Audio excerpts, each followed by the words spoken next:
Hello and welcome back to the channel. In today's video, I will be talking about accommodation here in the UK for international students. As an international student, one of the biggest challenges you would have to tackle during your studies here in the UK would be securing accommodation. In the UK, there are 4 types of accommodation available to international students. The first, university dorms. The second, private dorms. The third, apartment. And the fourth, a room in a rented house, also known as shared apartment or shared accommodation. In choosing one of these types of accommodation available to you as an international student, you would have to consider 3 factors. 1, the costs. 2, location. The third would be whether the accommodation is furnished or unfurnished. Now let's talk about cost.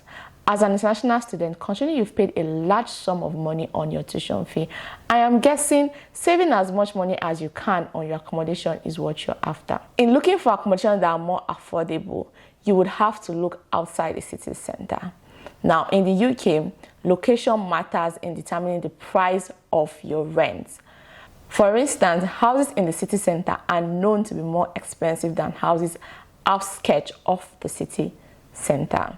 Likewise, the location where you choose to live in is one thing to also consider. Houses in London are more expensive than houses in Manchester. With this in mind, when choosing your university, you should also consider the cost of living in the city.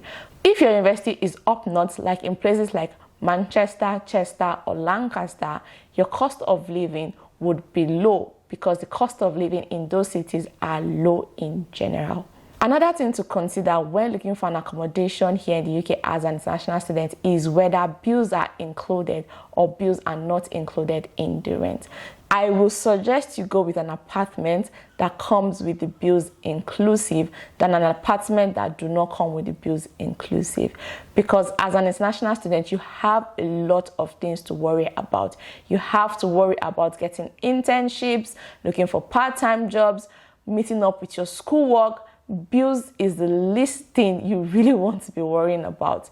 However, if you choose to go with an apartment that do not have the bills included, you would have to worry about 4 kinds of bills basically, which is your light, your water, your internet, and your heating.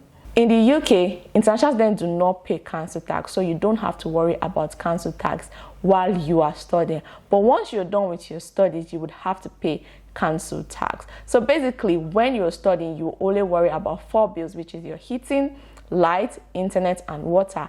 After your studies, you would have to include council tax. Moving on to location.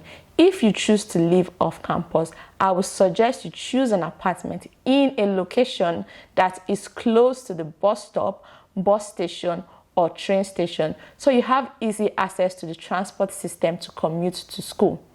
And you can also have easy access to the transport system to commute to your part-time job should in case you secure one during your study. Now, this is important because transport here in the UK can be quite expensive. Now, you don't want to waste money on Uber because as an international student or as a student in general here in the UK, you're entitled to student discount on your travel passes. So you can maximize that to reduce the money you would be spending on transportation. Moving on to the third factor, that is whether the house is furnished or unfurnished. I would suggest you go for a furnished apartment. As an international student, you're new to the environment. Decorating an apartment should be the least of your priority, and you don't want to be going around town carrying or looking for furniture to decorate your house or to even use for your basic need. You just want to go for an apartment that is furnished, an apartment that comes with the basic things you need, like the furniture, fridge, the cooker and kettle and toaster, and microwave. Some apartments even come with microwave. So you just want an apartment that has the basic thing you would be needing. Again, you can choose to go for an unfurnished apartment after your course of study and go the 50 yards of decorating and doing the interior and things like that.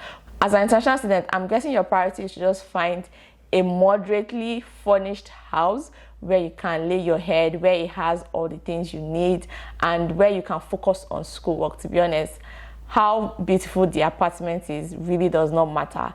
after your school, you can go all yards and do the whole interior decorating and things like that, but furnished apartments would be fine. Before we talk about tips on securing good and affordable accommodation here in the UK as an international student, let me answer a question. Now, you may have this question and you're like, does your school provide accommodation?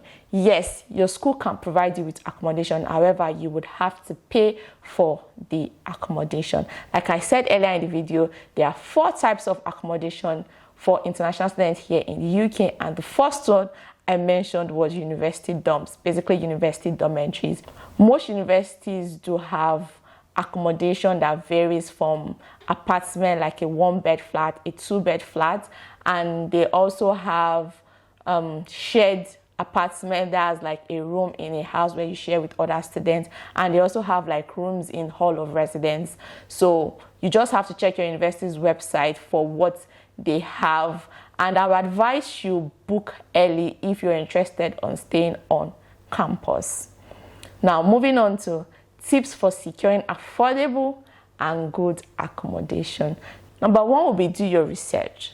Just go on Google, put your university's postcode on Google, and just research about areas, research about how safe the area is, the security there, what amenities do they have there, all those good stuff. Just do the research yourself. Anything you think you would like, do the research yourself. For instance, if your school do not have a sports center and you're interested in sports, you can just check around the area where your school is located if they have a sports center, and you can get like a house close to the sports center and also close to the school, so you can have the best of both worlds.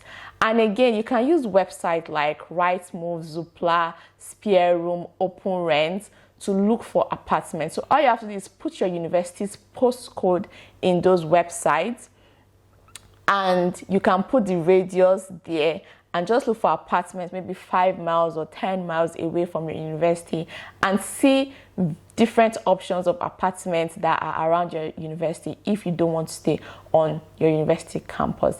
Now, if you want to stay on your university campus, you also have to do your research on what kind of apartments or what kind of flats or what kind of houses or shared houses your university offers and the amount. And you want to compare the rent of your university's accommodation to rent outside the university. So just do your research to know what best suits your personal circumstances.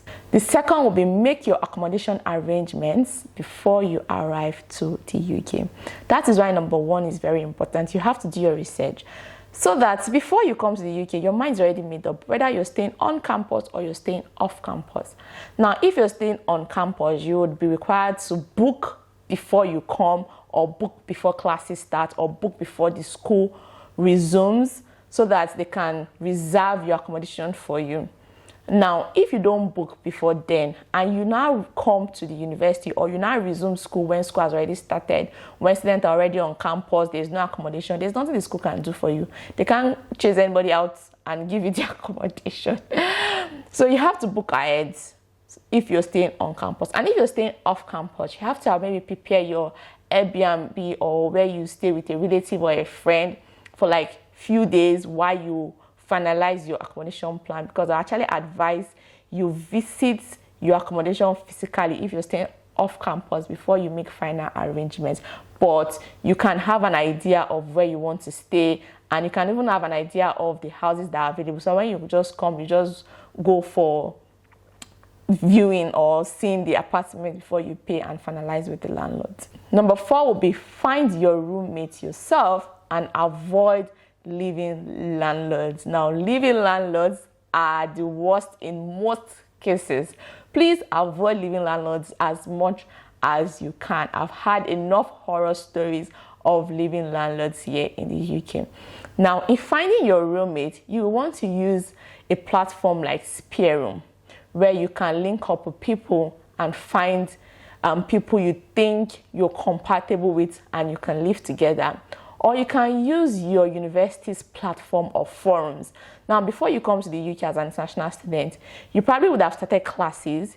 If not, you would probably have like an online chat group for your university for those who are coming for that year's intake or for that session or term, however it is in your school. So you want to make friends on that platform and know who you can live with, who you like, and who you know you're compatible with to share an apartment with, because there are some horror stories of flatmates here in the UK. So you want to look for your roommate yourself, and please avoid leaving landlord as much as you can. The second to the last tip will be make sure your apartment has everything you think you would need during your studies. Now, studying in the UK is a daunting task. Like, it is difficult. It is challenging to study here in the UK. It will drain you mentally, physically, and spiritually. Now, to be ready for that kind of battle, you want to make sure where you're living has everything you need. You don't want to be battling with schoolwork and be battling with how bad your apartment is. You just want to make sure that your apartment has basic necessities. You don't need to worry about the interior of the apartment, or how beautiful it is, or how beautiful it's not. All you need to worry about is it has a bed where you can sleep, a chair and table where you can do your schoolwork, a kitchen where you can make your meals, and the kitchen should have like a fridge where you can put your food stuff, cooker where you can cook, kettle where you can use for cooking, boiling water for tea or drinking, and a microwave where you can warm your food. To be honest, that is basically all you need, and a functioning bathroom and toilet.